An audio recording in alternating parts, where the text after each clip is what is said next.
Ladies and gentlemen, we are going to really get into it. I don't know what I call this.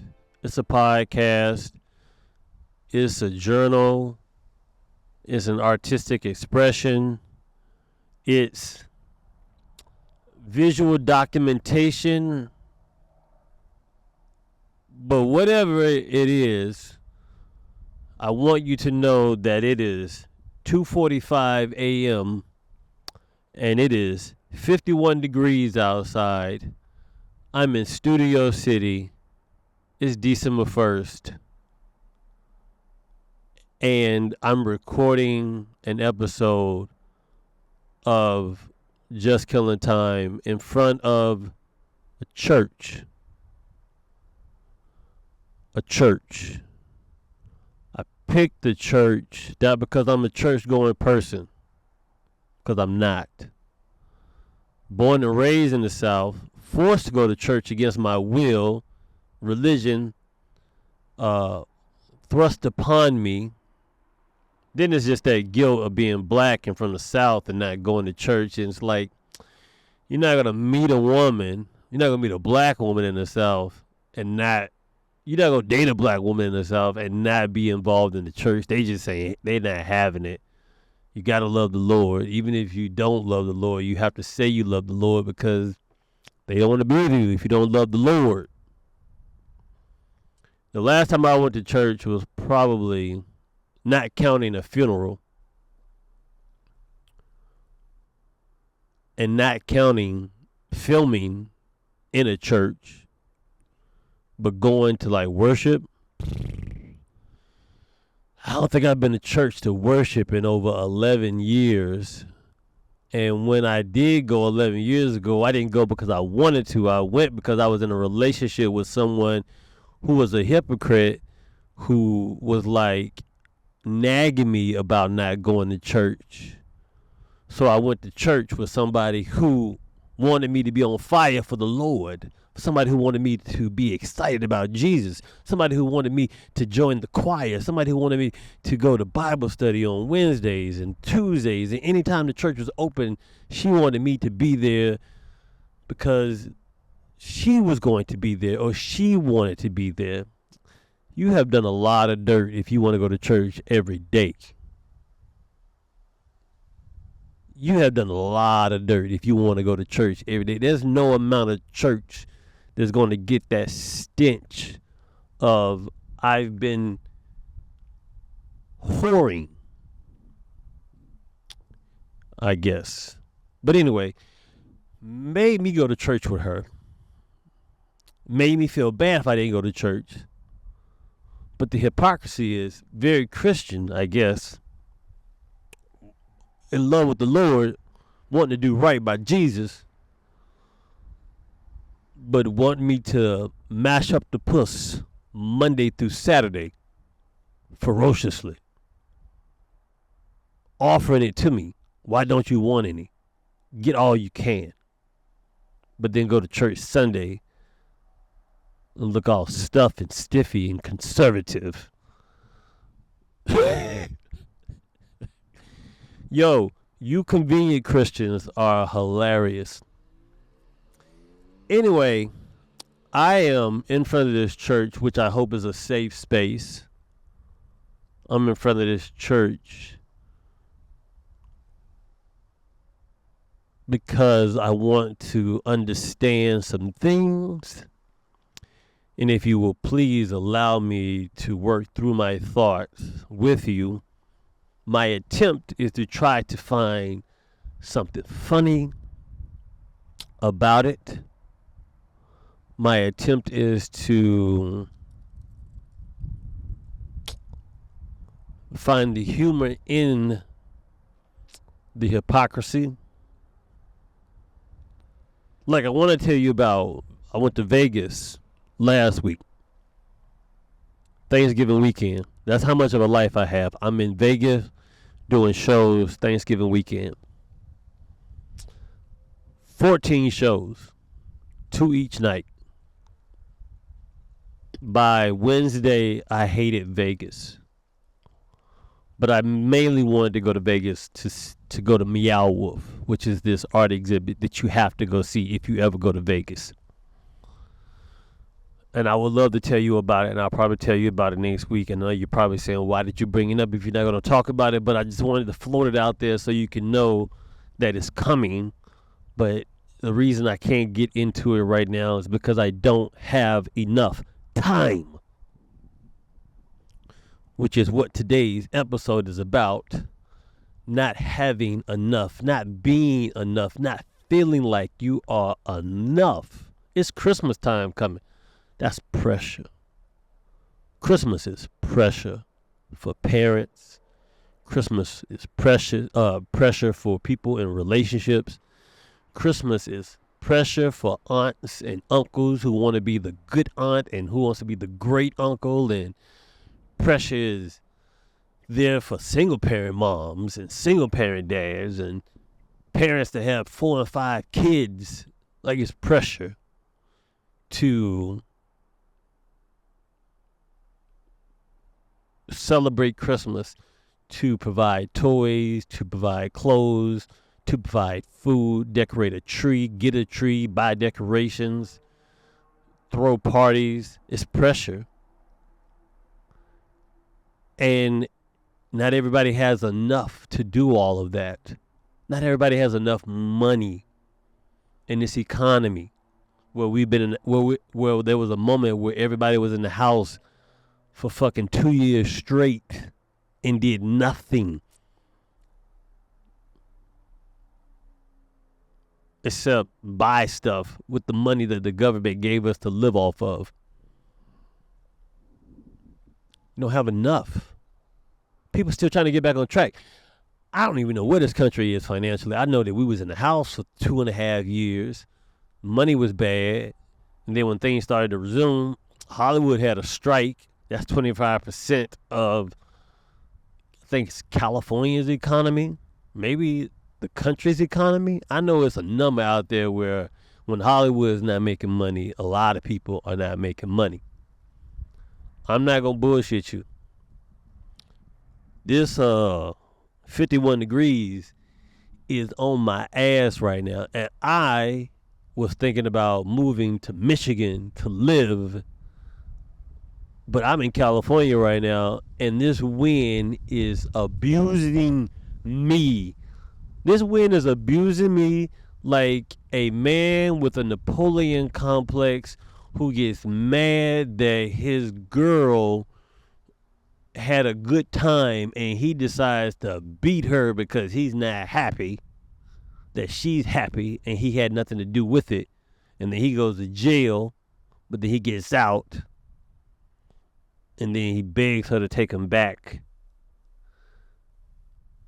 But she doesn't take him back right away. She makes him buy a lot of gifts. I'm brainstorming on the idea. You know I'm not brainstorming. I'm talking about somebody. So I'm dealing with a lot of people who feel like they're not enough. I teach school, Flappers. It's a comedy club called Flappers. They teach comedy also. I was totally against it. But then I got talked into it, and I'm happy I got talked into it. I've been talking to a lot of people lately. I talked to this guy in Vegas. I talked to some of my students. I've been talking to just random strangers. Everybody has the same problem. Everybody doesn't feel like they are enough. Enough. One of my favorite rap songs is by a Little Brother, Fonte Coleman, rapper Big Pooh. The song is called Not Enough. This is the first verse from the song. It's Fonte's verse. We spent the last year writing rhymes, doing shows, and chopping records, and travel all around the world to spread the message. 'Cause ain't no rest for the weary when it comes to my team. We only sleep on December the 32nd. DJs dissing the album before they check it. dealing with their managers and program directors. And even though I try not to stress it, sometimes it feels like a waste of time and not worth the effort. Doesn't matter how much you do, it's never enough. Fonte also had a song called Boondock Saints. And the verse, I'm going to mess it up. I can easily look it up, but I don't want to look up anything else. The verse is, I'm not black enough for black people, but I'm too black for white people. Right? That's the antithesis of the verse. He talks about how black people don't think he's black enough, and white people think he's too black. So where do you go? Because you're not enough for white people, and you're not enough for black people. So do you just start your own race, your own religion, your own community? Right? I know everybody can relate to this. You may not be enough. You have people out here dealing with the fact that they want their parents' approval. But no matter what you do, it's never enough. And you have to ask yourself, how is it not enough? If you're a grown adult, you take care of yourself. You're not on drugs. You're not abusing anybody. You're not selling drugs. You're not a corrupt politician. You're not a serial cheater. You don't do scandals like get caught having sex with women while your wife is pregnant. Like, you're not murdering people. What's enough? What's enough? And then the question is, are you supposed to be enough for somebody else? That's the question. Is it your responsibility to be enough for somebody else? Then you have to ask yourself, are you enough for yourself? Do you think you are enough? Like, do you say to yourself, I'm enough? Even though I don't have a house, like society says I should. Even though I don't make enough money to make child support payments. Even though I'm trying and I don't make enough, does that make you not qualified to be able to spend time or see your children? If you don't own a home, you don't make enough to own a home, does that mean you're not dateable? Does it mean that no woman should be with you because you work very hard, but for whatever reason you can't get over the hump, or life just keeps lifing and you can't catch up, you can't catch a break? Life just keeps its foot on your neck so you can never catch up, you can never excel. It's a little preposterous of us, extremely obtuse, to assume that somebody can afford to buy a home and you pay rent the way you do, right? You pay rent every month. It's coming. If you make just enough money to pay your rent, how are you supposed to make enough money to save up to purchase a home? Unless you get another job, get a couple of jobs, don't eat, sacrifice so you can have enough to buy a home. But then once you buy the home, you may not have enough money to do anything else. If you don't make enough money, should you not be allowed to date? If you're an artist, artists understand that. Artists understand, like, it's hard to date when you are pursuing your dream. It's hard to date when you're a struggling singer, or you're a struggling comic, or you're a struggling drummer, trumpet player, saxophone player. You're a struggling painter. You're a struggling comic book artist. If you have a dream, if you have ambition, if you have a goal, if you have a desire, if you are pursuing something, shouldn't that be enough that you have the drive to want to be something other than just somebody that inserts himself into the system to make enough money to do the things that society says you should do if you want to be considered a productive human being?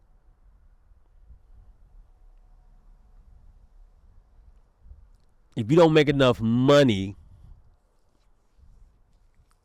if you don't have enough followers, you can't headline comedy clubs. If you don't have enough followers, you can't headline comedy clubs. If you don't have enough followers, certain clubs won't even let you play the club.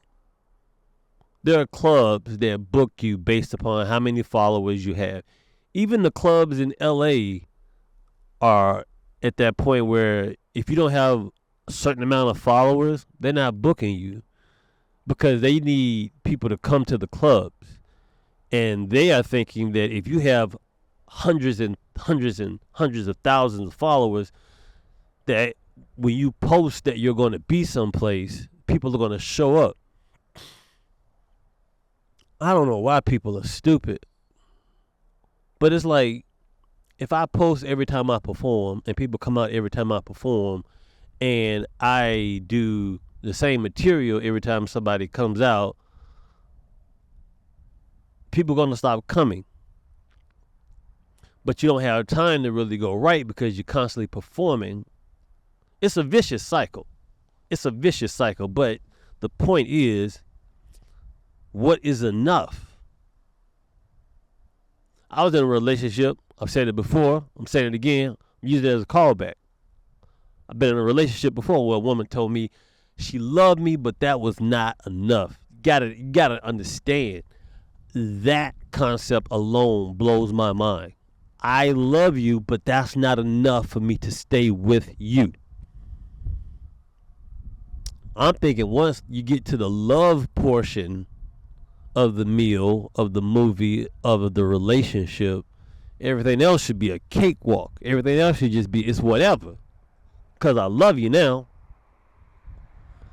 The love should supersede you being rich. The love should supersede you not having a degree. The love should supersede certain things. I'm not saying you love somebody and you overlook abuse. You don't overlook infidelity. You don't overlook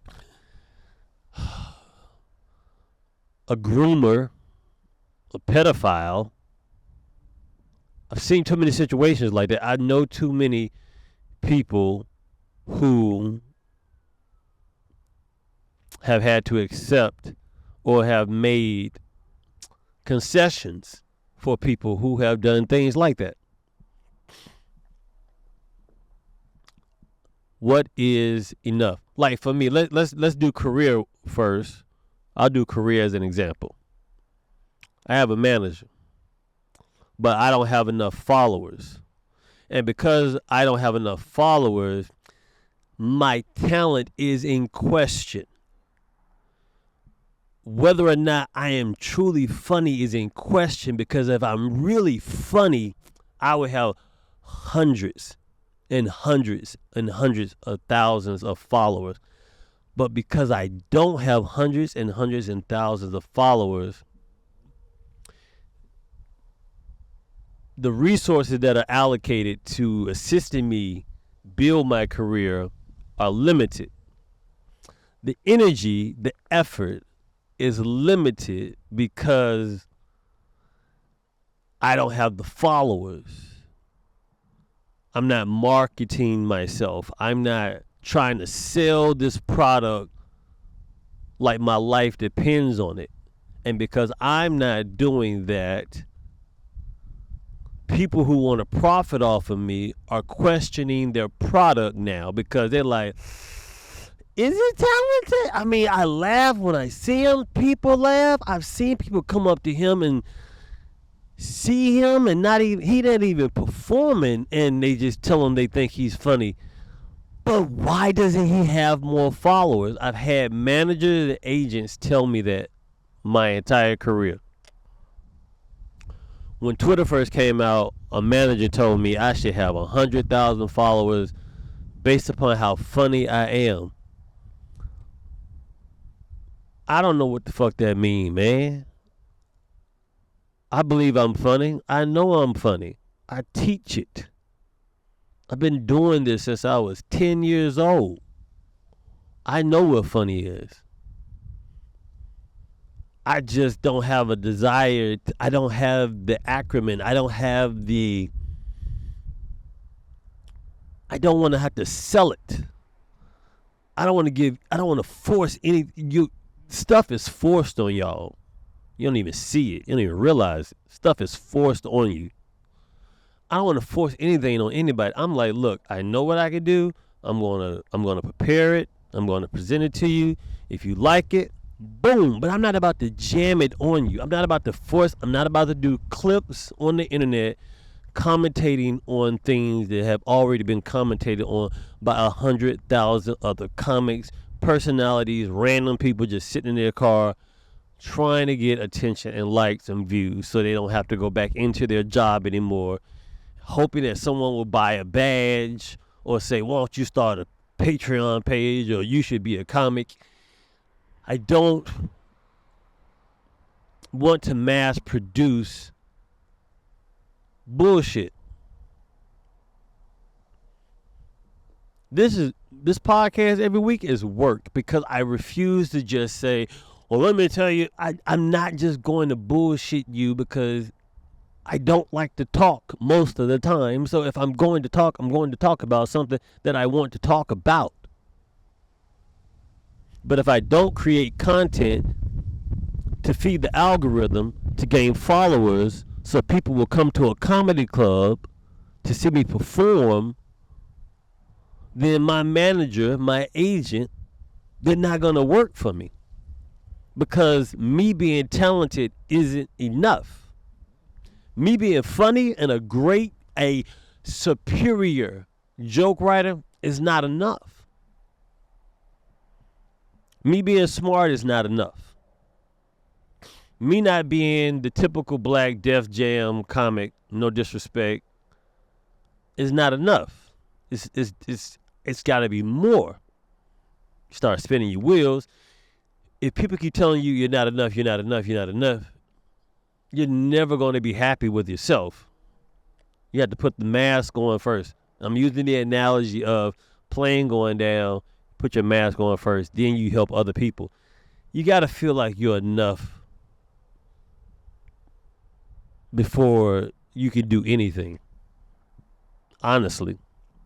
You have to feel like you're enough before you engage in anything, because there's somebody out there that's going to tell you that you're not enough of whatever it is you're trying to be a part of, be accepted as, if they don't think you're enough.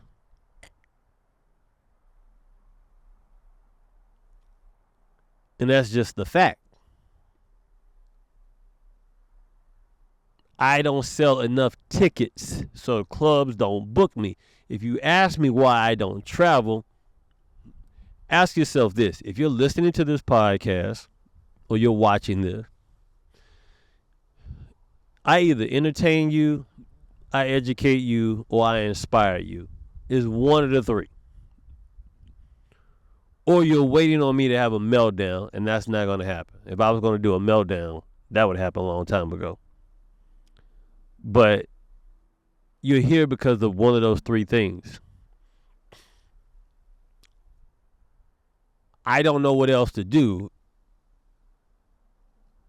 outside of say, this is what I'm offering. If you like it, come back next week. There'll be more. Or tell your friends about it. And they'll tell their friends about it. And then they'll tell their friends about it. And then there's the long game of telephone. And then now I have 10 followers in Cleveland. Then I get 10 more followers. And then I get 10 more followers. I'm also not fucking delusional and think I'm going to have a bunch of followers in this world where everybody wants a bunch of followers. If I could just show up at comedy clubs and people like, he's going to be there, I know what I'm going to get when I go see that, I wouldn't even be on social media. I mean, I would want to still create, but I would do it at my own pace. I wouldn't fast food this shit. I wouldn't just be cranking stuff out every week to keep your attention so you don't go off and be like, oh, he stopped doing it. I'm going to go talk to this person now.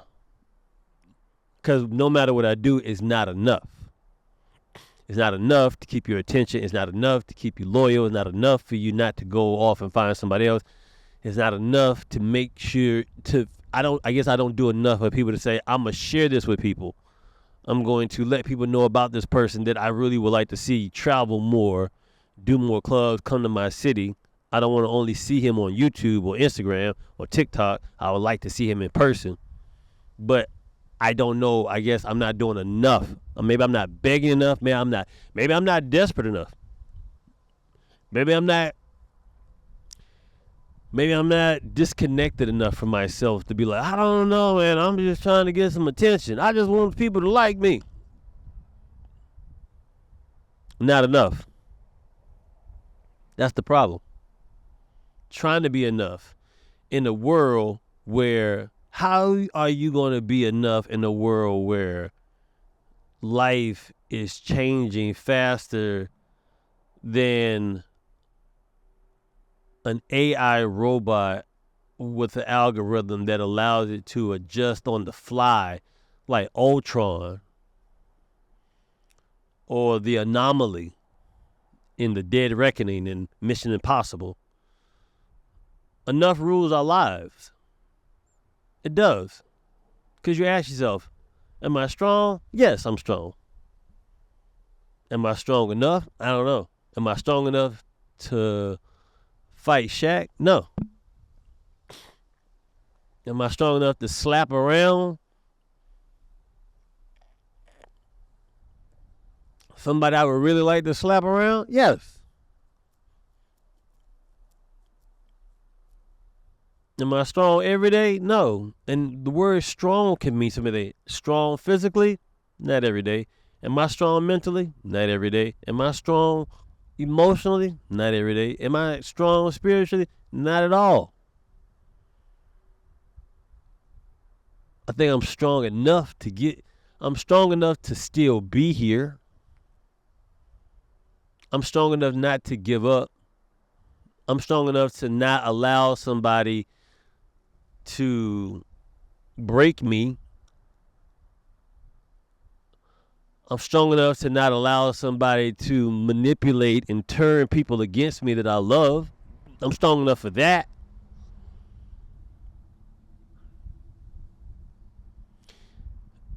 I'm strong enough to be vulnerable about the fact that I have difficulty sleeping at night knowing that my son lives under the roof of a man who looks like Admiral Akbar and Stewie Griffin had a baby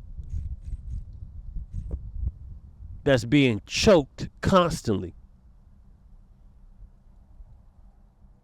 I'm strong enough to share that because that is a very uncomfortable feeling. For so many, listen to me. I'm working on 2 books. Two books at the same time. I'm debating if I'm going to do it as essays first and then compile them all together, or am I just going to just drop the book? Everything, just the essays, the vulnerability, the emotional stuff, just drop it. I don't know. I haven't decided how I want to do it, but trust me, this podcast, this journal, this whatever this is like the squares at the beginning of an episode of Ozark. All of it is going to come back around and be connected. I promise you, I'm not having you go on a journey. This is not Mad Men where you be like, oh my God, this show is crazy. What? It just ended with a Coke commercial. What is that about?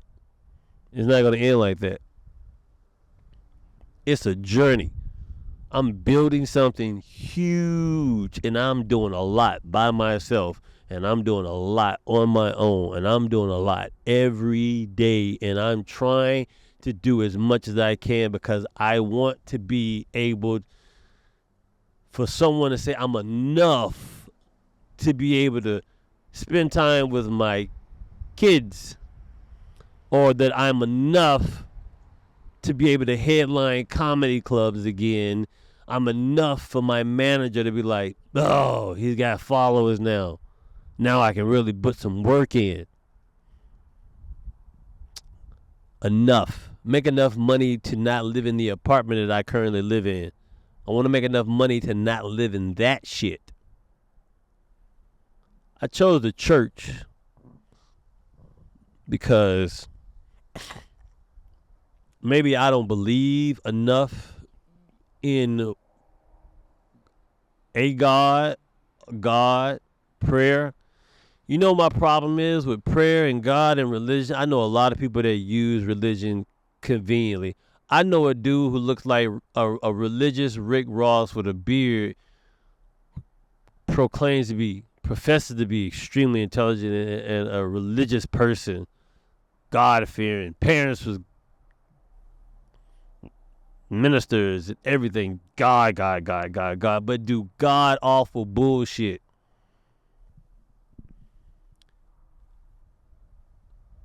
Whack shit. But God-fearing.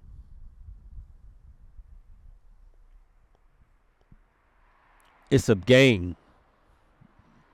I get into arguments with my mom all the time. My mom will call me, and I'll just look at the phone, and I'll be like, do I want to defend my life today? Do I want to have to explain why I think the way I think about something? I got a lot, like I said, I got people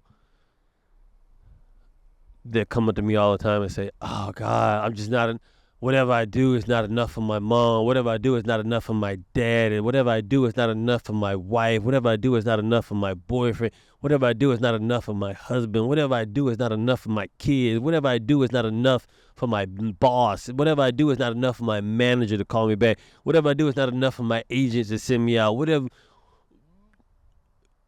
I do is not enough. Then we live in a world where people will be like, will berate you if you don't be enough. You know, you go to jail for being poor in America. If you don't make enough money, they'll put you in jail for being poor. What medieval shit is that? I don't believe in this enough. I've seen it, the misuse of it. I've seen more dirty pastors and ministers and reverends than I've seen good.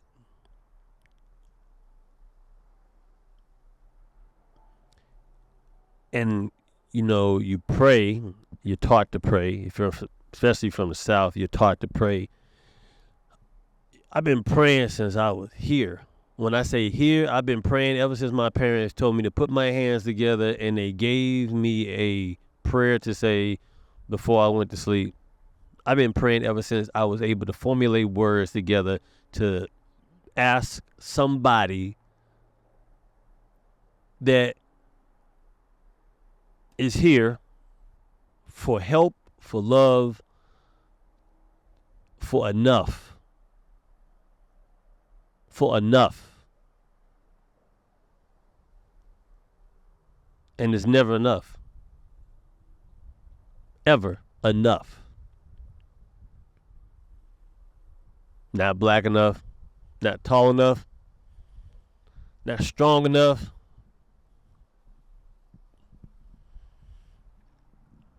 I was told I wasn't niggerish enough.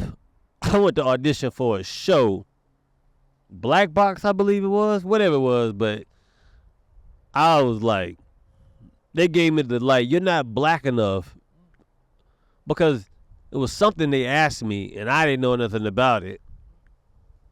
And the white producer gave me the look like, you don't know about that? Like, no, bitch, I don't. And evidently you hang out with lowlifes because you know about it. Fuck what I know about that for.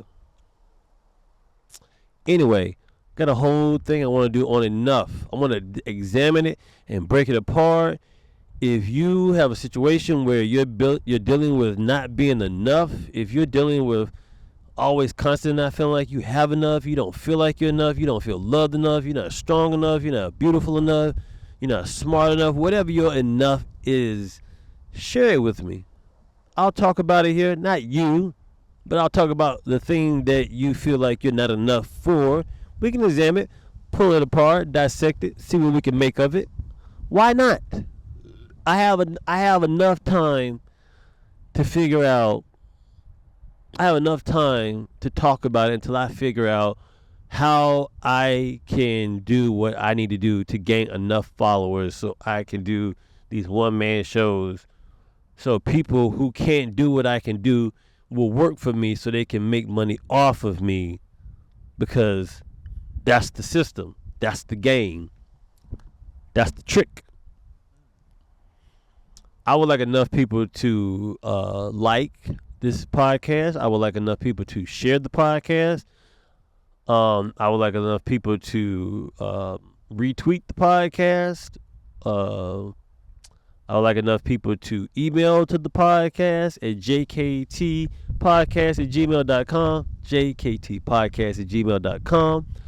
Hell, I would like enough people to donate to this bitch if you want to. I mean, it's free, but is anything free? Like I don't want to get into it, but it'd be nice. You know what I mean? You can donate.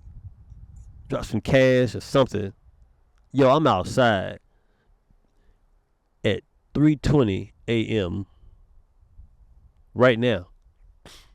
Outside in the cold. Doing a podcast because I'm working on figuring out how to write these stories, how to put together this show that I'm working on. It's a whole thing. I'm building this whole universe. And I'm just like sharing it. Yo, you notice how like I didn't talk fast today?